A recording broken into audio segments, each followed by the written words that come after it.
True story. I went into a financial institution in a very rural part of Nebraska. I was doing an independent BSA review, just went in and I started looking. And one of their new relationships that I pulled as part of my standard review, noticed it was a bakery in a neighboring state.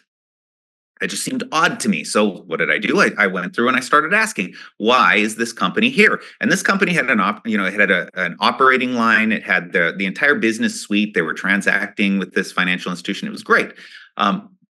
They really didn't have an answer for why this bakery in another state that had legalized marijuana, why they were in this state that did not, in a small community bank. It only took one Google search for me to figure out what was going on. It was this bakery had actually diversified its product offering and it lost its banking services as a result.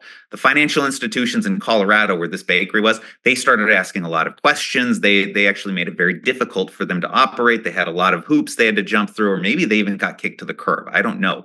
But they ended up going to another out-of-state bank specifically so they could set things up. And did they come through the door and say, hey, we're looking to be a marijuana-related business, will you bank us?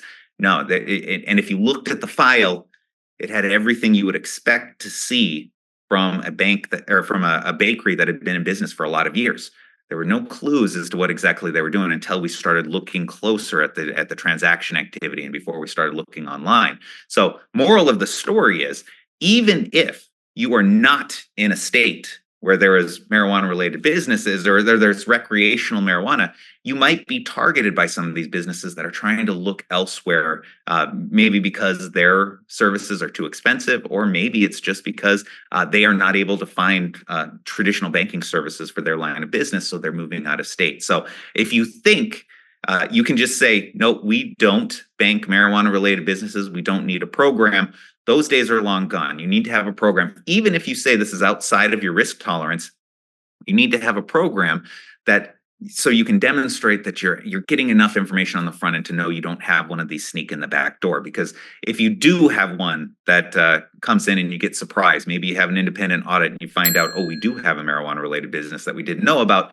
That's a bigger deal than especially if you don't have a program in place.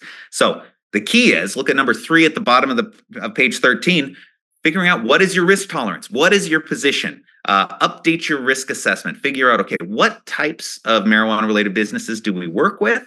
And if we do, how are we managing them? Do we have appropriate customer due diligence?